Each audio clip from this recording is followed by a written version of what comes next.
Good morning and Happy New Year. So glad to have Reverend Phil here today on the Sunday after the Epiphany. I'm Kathy DeVries, and as you may have noticed, I'm new to platforming. I want to thank Brandy for all of her training and following up with all of my questions. As everybody knows, when I'm being trained, I ask a lot of questions. Thank you, Brandy. And the songs we will be doing today, and I will be hitting this up again, are, pardon me, no, I don't have them now, but anyway, they are, here we are. Their first is Morning Has Broken. Next is Amazing Grace, which is somewhere I had the number, but I don't see it now. Okay, Amazing Grace is page 16. He's Got the Whole World in His Hands is page 314. And if I think of what page Morning Has Broken is on again, I will present it to you. And thank you for your patience as I platform today. Now, today is the day after the Epiphany. And the Catholics and Anglicans and Lutherans celebrate the Epiphany. But in some sense, we have celebrated the Epiphany. Yesterday's daily word was Epiphany, which means the Greek word, it comes from the Greek word, which, thank you, Morning Has Broken, page 6. Thank you so much, Catherine. That's our first song. It's a Greek word meaning manifestation. It's also described as an illuminating discovery or realization. The first thing I will be doing is, let's get into our affirmation. And you can, because most of us are, I don't know if there are new people here, but welcome if you are. And here is the affirmation, and go ahead and say it the first time and then say it again if you wish. There is only one presence, one power, one life active in my life, God the good, omnipotent. Again, there is only one presence, one power, one love active in my life, God the good, omnipotent. And there is only one presence, one power, one love active in your life, God the good, omnipotent. And you may have in your mind the names in the of the people and pets in our prayer box. If so, you might want to kind of run that through your head. If you didn't put them in the prayer box, run them through your head anyway. There is only one presence, one power, one love active in your life, God the good, omnipotent. And there is only one presence, one power, one love active in this ministry, God the good, omnipotent. Again, there is only one presence, one power, one love active in your life, God the good, omnipotent. And there's only one presence, one power, one love active in this ministry, God the good, omnipotent. Again, there is only one presence, one power, one love active in this ministry, God the good, omnipotent. And for the world, there is only one presence, one power, one love active in the world today, God the good, omnipotent. And speaking of the world, may all of the countries in the world be in alignment with the peace and divine order of God the good, omnipotent. And let's jump into our first song, Morning Has Broken, which is number 6, I believe. So let's, I believe it's number 6. We'll roll with that. Yes, it is number 6.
Okay, so because yesterday was the Epiphany, I would like to just read just the first paragraph about it, um, because those churches who celebrate it not only like on Saturday. I know the Catholic Church up the street from me, they celebrated it yesterday and then today again. And this is just the first paragraph. Epiphany. I am grateful for the Christ light that guides my way. Epiphany celebrates the day the three wise men arrived in Bethlehem to honor Jesus' birth. I celebrate this day with joy and gratitude for his teachings and message of love and the awareness that Christ lives in me. And the day of the word for today is wholeness. Wholeness is my nature and the truth of my life. I see myself whole, complete, and as a living expression of God. My thoughts fill my consciousness with the divine idea of wholeness. My words affirm this wholeness. Through my actions, I bless the life energy in my body with the right balance of exercise, rest, and nutrition. I live for my wholeness even if I experience illness. I may receive treatment, but I do not consider myself weak or diseased. I move through every health challenge with faith and grace, trusting the experience has come to pass. I remember wherever I am, whatever may be happening, divine life is always seeking to express through me, to restore my awareness of my wholeness, which is and will always be my true spiritual state of being. And from Luke 11:34, your eye is the lamp of your body. If your eye is healthy, your whole body is full of light. But if it is not healthy, your body is full of darkness. Okay, and speaking of light, and just briefly, because I'm just platforming here, this time of year keeps the light in my mind because it's right after the winter solstice. And every day we're getting a little bit more light. And when you think of, our sun is a star, the star of Bethlehem. Could have been a sun for a while there at the time of the birth of the Son of Mary. And that's part of what I think about. Anyway, let's get into our next song, which is number, okay, I've got it written down, but I can't read it. All right, Amazing Grace, which was written by John Newton, who was in the slave trade business, terrible way to put it. I'm speaking of this because there's the word wretch in the song, and that's not the kind of thing we call ourselves in Unity. But this is a guy who was a slave trader who later became a minister and supported abolition of slavery in England, which occurred approximately just a few months before his death in 1802. Amazing Grace.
Okay, so we will head into our meditation today.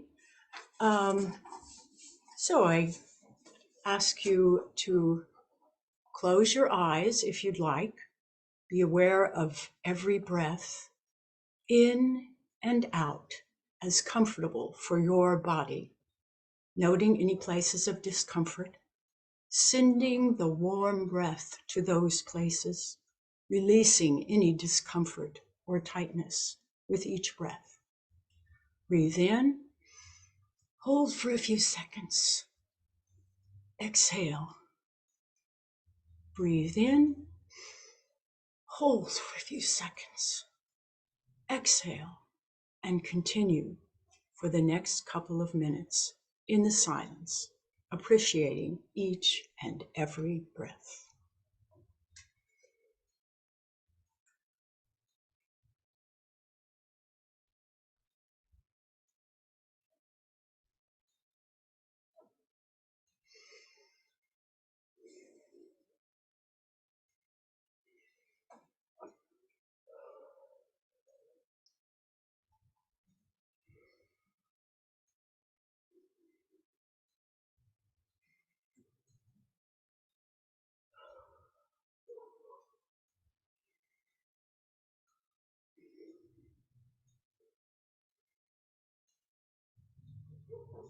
Oh, dear God, you fill our entire being with a healing stream of light.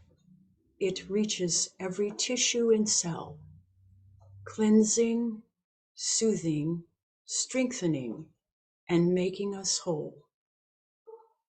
Thank you, God. Amen. And if it's not, I think I'm going to let you go on a little bit longer. Some people have their eyes closed, and that's good.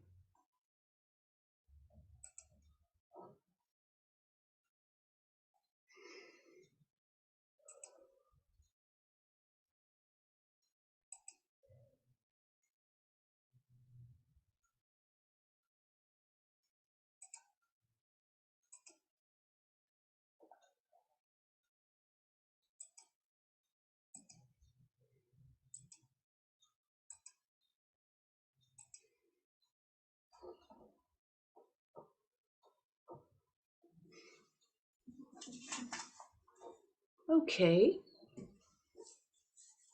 If it's not too soon, shall we go into Phil's service? Is that okay with you, Phil? Okay, There we go. good. Forgive me, this is my first day. I'm Kathleen, you're doing a good job for a first day, and so we're all proud of you. And thank you, Brandy, for helping to get Kathleen set today. Yeah. So are you turning it over to me, dear Kathleen? Okay.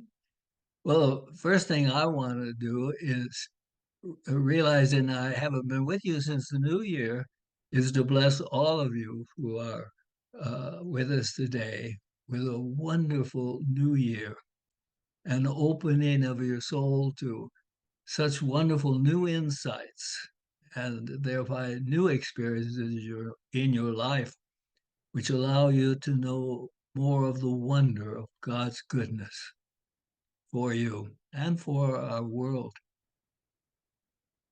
I have taken on a big chew today, I think, in that we're going to cover a lot of ground and I'll be reading some to you. But it was all sparked by a wonderful lady that lives here in the retirement community with me. I've mentioned her before. Her name is Jean, and Jean is a graduate of the Unity of the University of California at Berkeley, and she regularly gets a graduate's publication.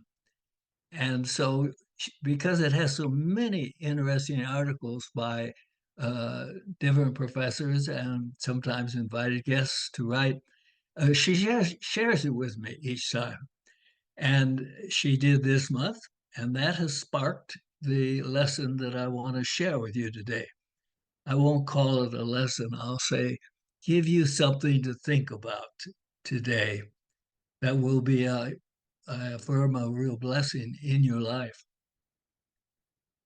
The magazine, which I'll be reading directly from shortly, sparked in my thought the realization that for some time I've realized and felt strongly there's a very heavy and negative attitude in much of our world today. Hopefully, it's not in our Unity students, but it's in the world in general. People are negative and pessimistic about the future of their lives and the world for a couple of reasons, major reasons. The first is that of their concern about the possibility of atomic warfare. And I know from various writings that you see from time to time that some of this thought and anxiety about the possibility of atomic warfare, it gets directed toward the actual scientists who gave us the insight that led to atomic possibilities, certainly atomic warfare. And with that, I feel a real sense of heaviness in many areas of humanity about the future. And as I say, that drifts over into a critique about the part that the scientists have played in the lives of all of us. And the consciousness, I think, sometimes goes from being grateful for what science has brought us to a really sense of, I wish they hadn't done that. It's like thinking of atomic warfare possibility that is sort of a heaviness in many lives. You could well think, I wish they hadn't done that. I want to suggest to you today that, first of all, any negativity toward the scientists involved in this is, in my mind, totally unwarranted, and a lack of appreciation that you can't move or stop the creative spirit of God. So-called scientists happen to be those who are qualified to move the inspiration that comes from spirit often to move in our lives.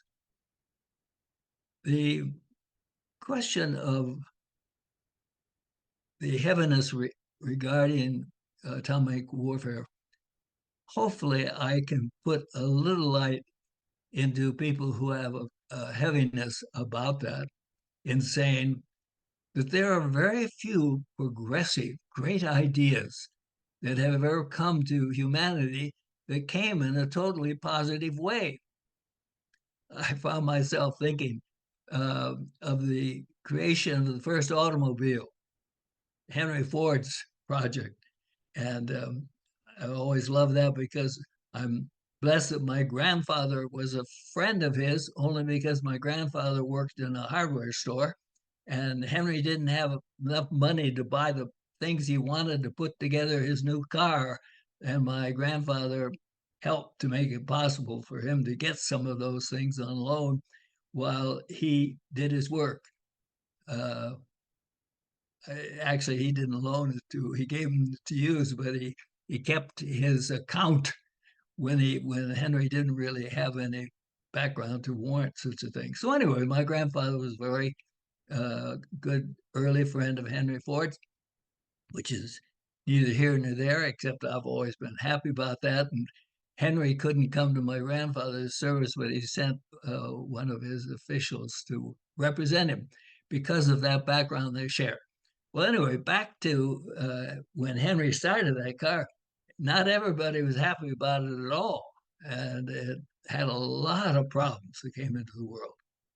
I mention this just to say that this is true of what has happened when the scientists brought us the possibility of breaking down, or rather bringing together, particles that gave us the ability to create a tremendous presence of heat, so much so that it was highly explosive. It came at a time when, at least from my perspective, it was very warranted. I'm very conscious of it. One of my dear friends here, Bob Lagoy, tells the story of how he was in the Navy during World War II, and they he was on a troop ship, and they had just been told that they were going to go then at that time to Japan, and they were going to make a landing in Japan. And they were told that the expected casualty rate is almost 90%. They were told, you're going to go in and land, we're going to take Japan, but we want you to know that it's not going to be easy and that the casualty rate can run as high as 90%. Whoa. And so they the ship turned and headed toward Japan, and they were on the way to Japan when they got word about the atomic bomb that was dropped. Well, from the standpoint of people that we loved that were Americans and other nationalities, we were grateful they didn't have to do that. It was a cruel way of doing it. But at the same time, it wasn't by accident that it just happened to come at that time, because there are different focal points of consciousness that the power of spirit can move through and often works in a protective, helpful way. And I think that was very present in the relationship of the Western nations as compared to where Japan was in consciousness at that time.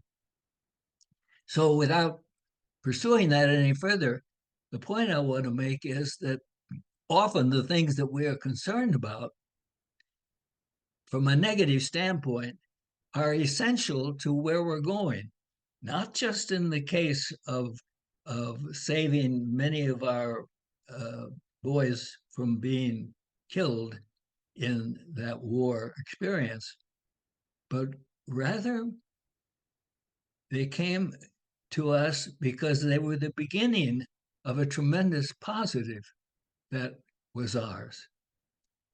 I do not think that most people, especially those who are depressed about the fact that we have the threat of a possible atomic warfare, think about, and that is that the potential, positive potential that has come to us because of the breakthrough in creating um, uh, the atom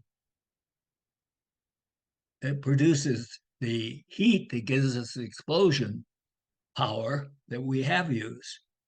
But it also gives us the potential of what is called cold fusion. That is, the thing that makes an atomic bomb so powerful negatively is because they have the fusion of, and I'm not an expert in this area, so excuse me if I just say it, of two different atomic structures. And when they are fused together, they produce this tremendous heat and this tremendous explosive power. But at the same time, they learn through that it is possible to bring those together in a state of fusion, which will not create this atomic power and negativity and I should say heat, but rather produce something that can transform the world in a way that has never been transformed. And that is the development of what's called cold fusion. The ability to fuse some of these atoms in a way that will produce the same kind of power, but without the heat and explosiveness that we presently know how to do. And last time I was serving back at Unity Village, there was a young woman who was there as a retreatant. And in talking with her at one of the lunch times, she told us how she worked in a laboratory at that time, was presently working on what is called cold fusion. That is the bringing together of these atoms that create a tremendous presence of energy, but without the explosive power, called cold fusion, so that the energy would be present and usable, but without the negative aspects of its explosive power, cold fusion. And so they're working at that. And a young lady said to me, there's no question about the fact that we're going to be able to do it. We're that close. Well, that was a couple of years ago. So her idea of how close is a little different than mine, but nevertheless, from other things I've read, it is a fact. Cold fusion will one day be ours. Well, what's so meaningful about that? They say that when that is perfected, that it will be possible for every home in the world to have their own little unit that produces all the energy they could possibly use. And for just a teeny bit of expense compared to what we do today to create energy in our homes. And so all the efforts we're making now to produce energy through wind power and this and that would no longer even be required because everybody would have his own unit. Now, I may be oversimplifying it, but in talking with people like the young woman who was an engineer working on this project herself, that was, we were in the same ballpark. So my point in this is things often come to us in a way that is not of our choosing and sometimes has apparent negative possibilities for usage, but at the same time, we're a necessary step to bring us to where we need to be. And I know that the thought of spirit is to someday have people have the kind of freedom that would be possible when everybody could have this cold fusion service, energy service available to them for a pittance of what they now spend for their energy. Be totally life transforming. Okay, well, if that point is registered, as I hope it has, then let me tell you about another area that I sense a great deal of negativity in our world today. We have the concern about atomic warfare, and the latest is concern about something called AI. And I know that most of you are familiar with that. It's called artificial intelligence. And now, what has that done to cause what I feel is a sort of a negative feeling about what that might mean to humanity, and also directing it toward the scientists again who are doing this thing to us. I just want to interject here. Remember, what does the science do? Science draws on invisible consciousness with ideas. Where do the ideas come from? Well, if the consciousness has a purity of mind about their approach to the projects they're working on, they draw from the universal mind that is spirit. So again, I got into this, I'm going backwards now, to my friend Jean giving me her uh, uh, book uh, magazine, rather, she gets regularly as an alumni of the University of California, Berkeley.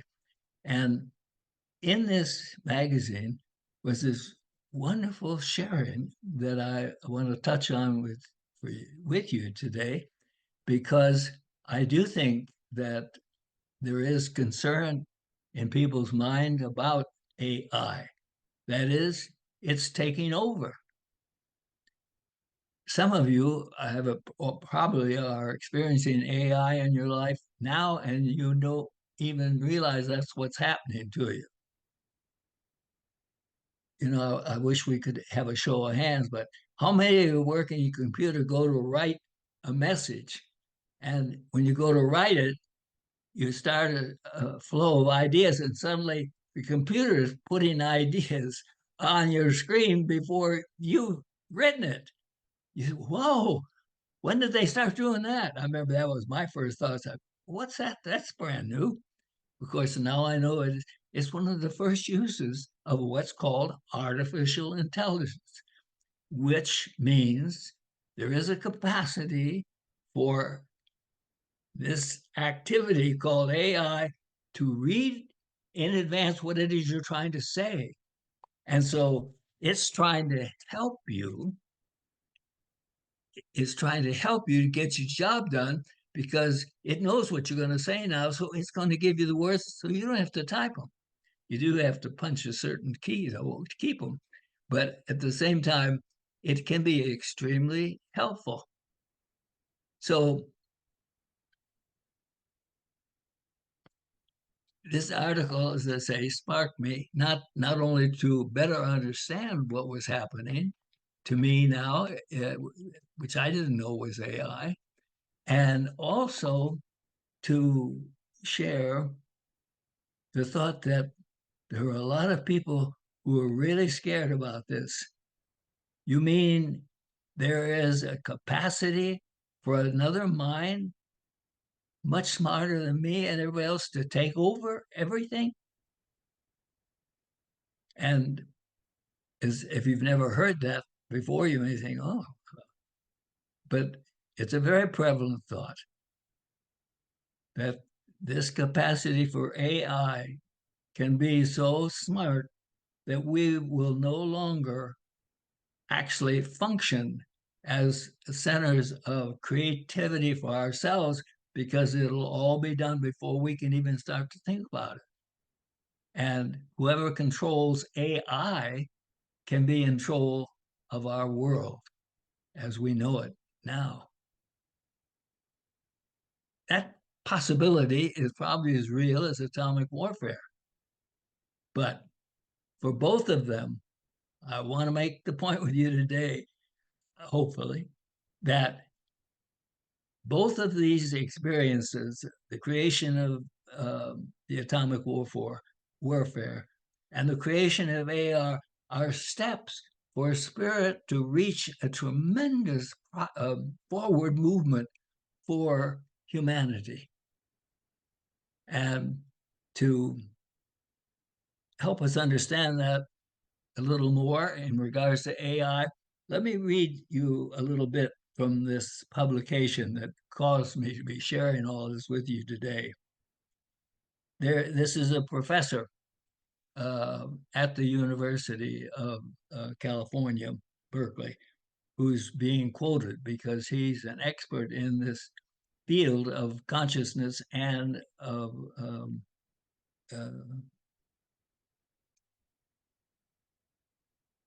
the whole question of artificial intelligence.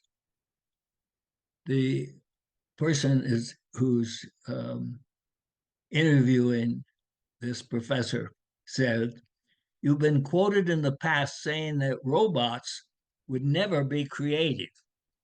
In other words, these robots people fear might be put together with this artificial intelligence would never be creative. With all of this recent innovation, have your views shifted on that?" He said, "Yes, I fully admit that I was wrong about that. To evaluate, it says CHAPS, GPTs, which means artificial intelligence, creativity. I used the Torrance creative test. It had been around since the 60s. You asked a student to come up with as many uses for a paperclip as they can think of in 3 minutes. Just take a moment to think. How many uses can you think of for a paperclip in 3 minutes?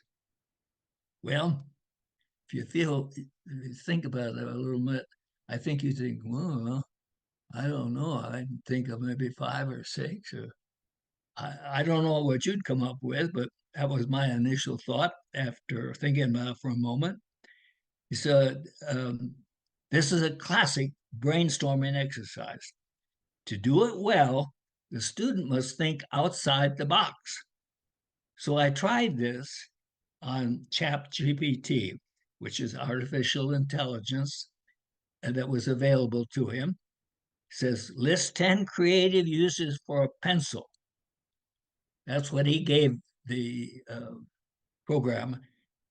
He said, list 10 creative uses for a pencil. Artificial intelligence listed 10 in seconds. It listed 10 in seconds. That won't mean anything to you unless you thought yourself already, how long do you think how many things did I think of and how long was that? It probably was longer.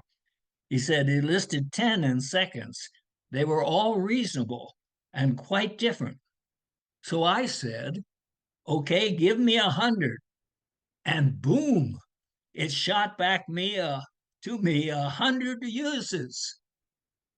I was blown away. Now, again, you just say to yourself, I'm going to think up 100 uses for a paperclip. I think for most of us, we'd be there all week trying to pick up 100 uses for a paperclip.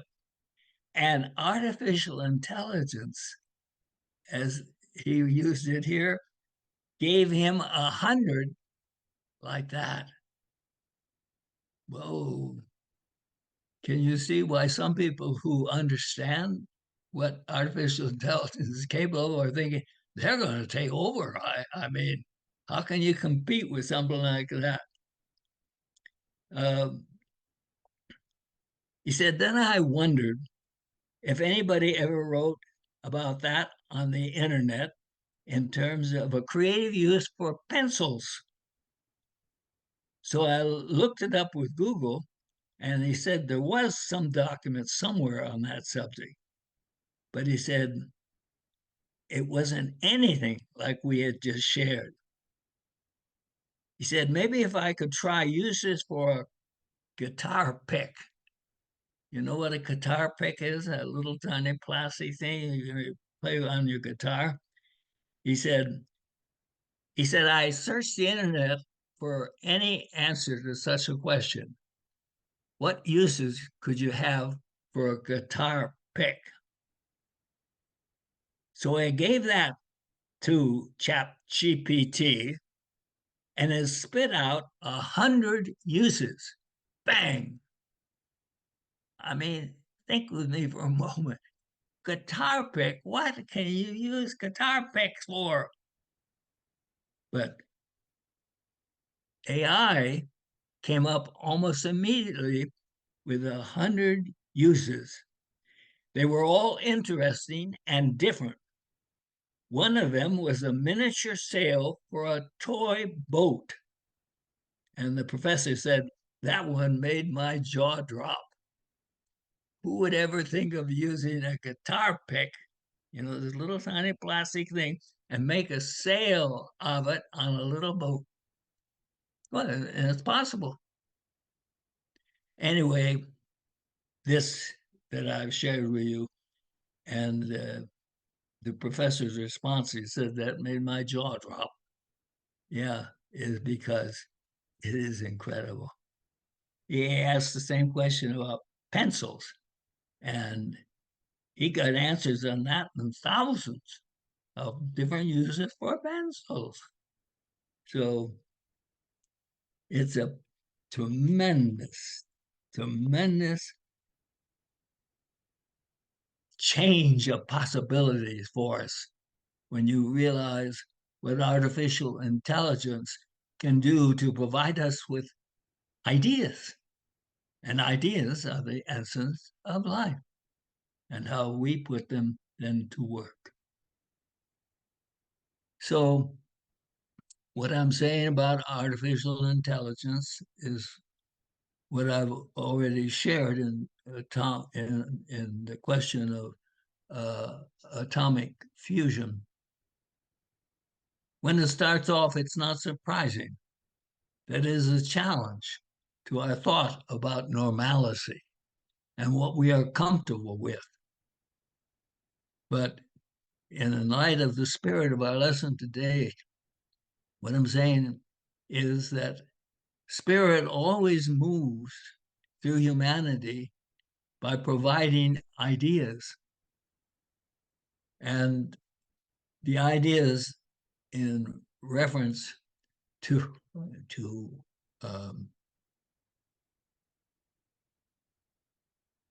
the ability to change consciousness, the ability to have access to unlimited ideas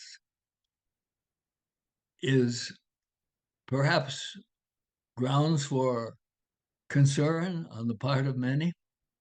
But for those of us who share together in an appreciation of God as universal mind and our relationship to God, the question of AI, artificial intelligence, should not be seen as to us as something to fear, but as something to know again is the process of transforming humanity.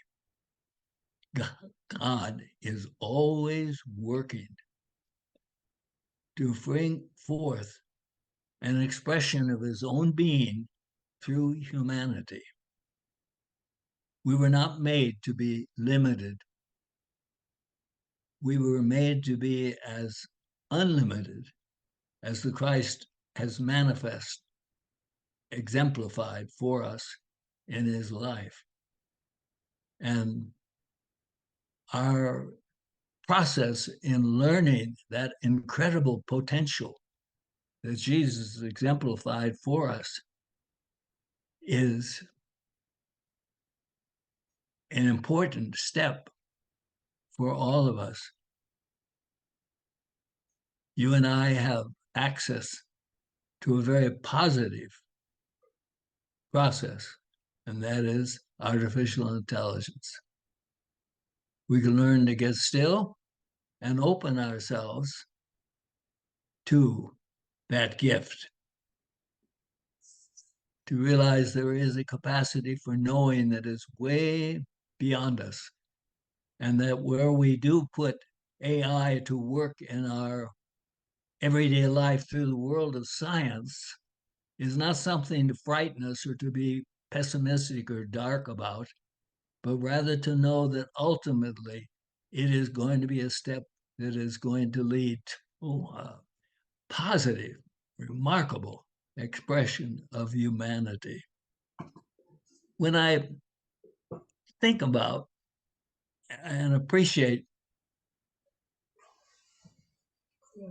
what we are blessed as Unity students to know compared to so much of the human race who has no idea of human spirituality or of the Christ spirit within, I give thanks every day of my life.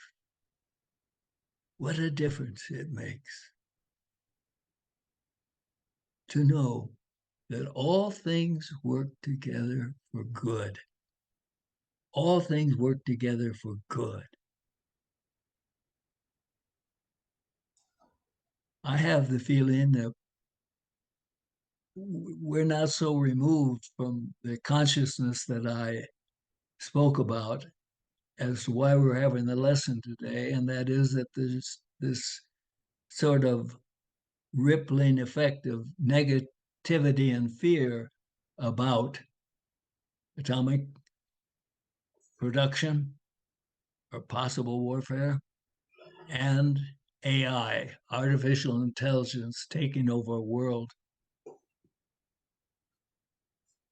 There is no way that God would move in our lives in the world today to allow either of those things to keep us from the onward progression to our individual Christhood.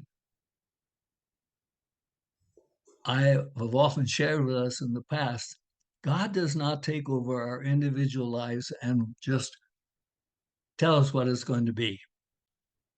God doesn't just say, okay, from this day forth, you're only going to be loving. We sometimes wish God would, but God doesn't do it that way with us individually. We have to do the work of unfolding the God Spirit within us. We are not just, what's the word, we're not just, why can't I can't think of that word, autom, ottomans, no. Anyway, I think you know what I mean. We're not just like little, Automatons. Automaton, yeah. what Automaton. is it? Well, anyway, I think you know what I mean. God does not say, you're going to be this way and that's the way you're going to be. We're all on our own pathway of self-discovering and developing the God Spirit in us. But in terms of the direction of humanity, it is my absolute conviction that nothing can change what God has the intention of happening for humanity. God didn't create humanity just wander around with everybody doing his own thing. God is always there to move things to help us progress collectively. But individually, we have the responsibility to do the work within. You're not going to be just that. Sometimes people pop up answers when I'm looking for. I can't think of that word, like a little machine, and whatever it is. We're individually, we're not the way. It's automaton. Collectively, what is it? Automaton. Autonomous. Automaton. Automatons. Yes. Automatons. All right, Kathleen, thank you. Automatons. That's another word I was looking for, but that'll do. Otherwise, you don't go around like a little stiff tin man, because God says that's what you're going to be. You're going to be loving, you're going to be kind, you're going to be wise, you're going to be strong. God does not take over our lives. But collectively, from my experience in prayerful insight, we are assured that collectively we are going to continue to unfold God's plan for the universe and for mankind. And that is all good.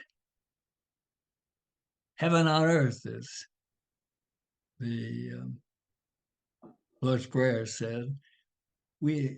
Humanity is scheduled by God that ultimately we will know what a world is like with a collective gathering of spiritual beings.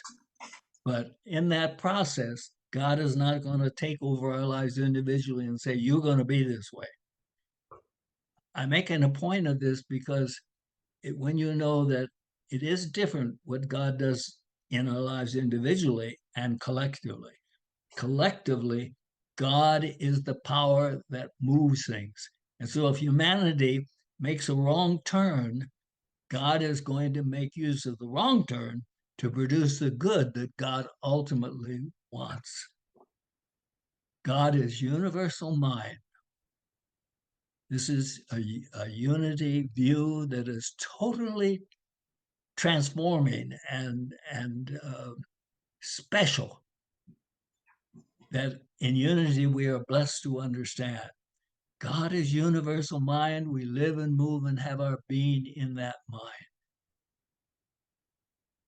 There are a few other spiritual philosophies that are as clear about this as unity is.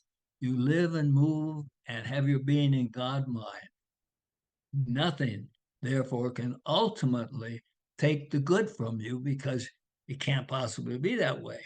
You exist and have your being, and I have it in God mind.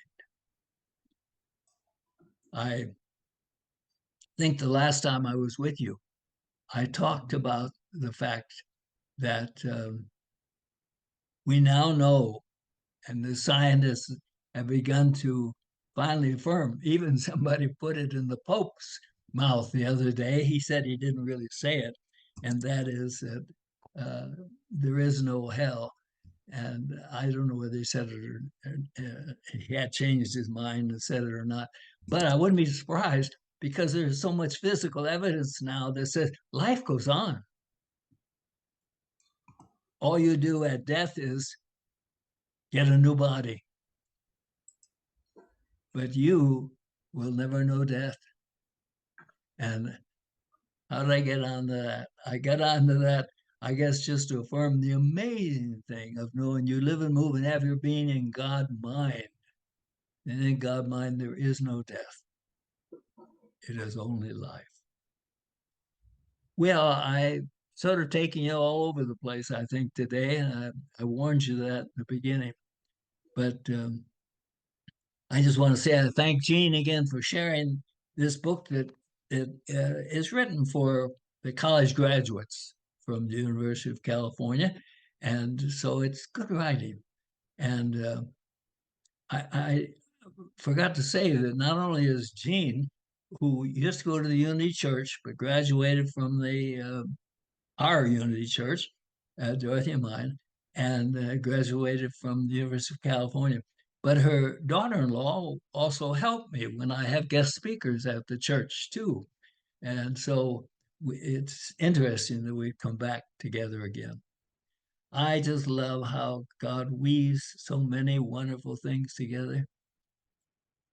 Just like we're all who are sharing today, we're meant to be where we are today. I love that feeling. Everything is in, as we say, divine order. Divine order, which means I don't have a clock. Well, I've run out of time, not running out of time. I've run out of time. But anyway, I always love to be with you. And I thank you for staying with me on the journey we took today in spirit. God bless you all. Bye. Thank you, Phil. Thank you so much, Phil. Enjoyed it so much. We will do our prosperity offering and then, we'll sing He's Got the Whole World in His Hands on page 314. After that, we will do our prosperity offering. And just one quick one, John Newton was an Englishman. So slavery was abolished in England in 1802. Obviously, it took another 60 years for us. Okay, so let's do He's Got the Whole World in His Hands. Let's do our prosperity first. Okay, as we take our love offering in our hands, whether in cash, check, or virtually, we know that we are giving to partner with God in creating good. Please take a moment to reflect on our oft-used statement that I give in love because I love to give. Please repeat.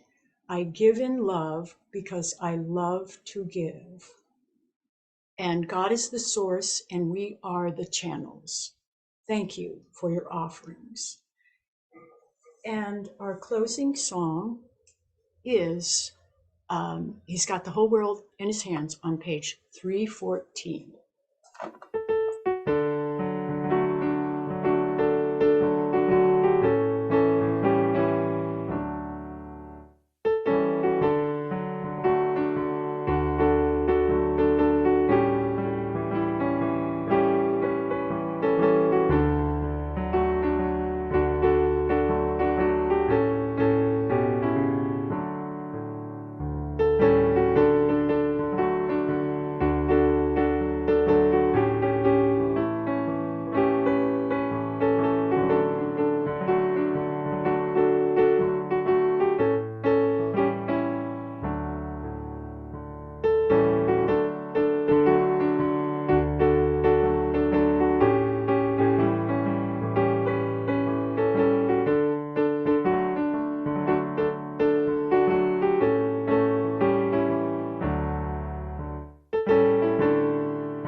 We ask everyone to unmute to say the prayer for protection.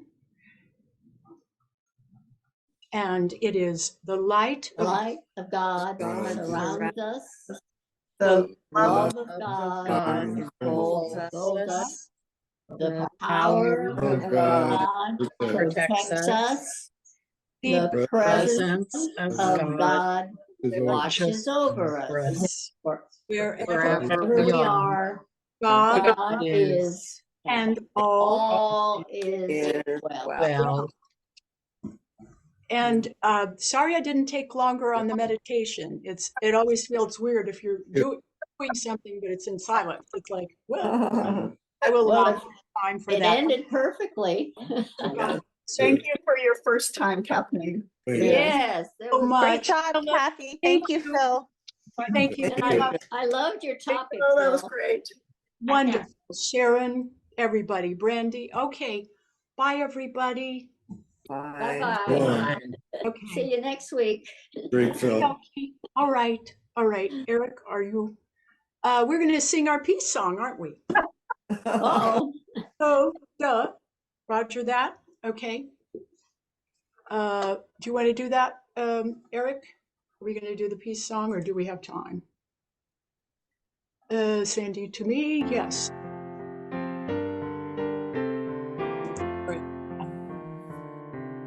Let there be peace on earth and let it begin With me.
Thank you, everyone. Thank you. Thank you, Phil. Thank you, everybody. Yes, thank you, Kathy.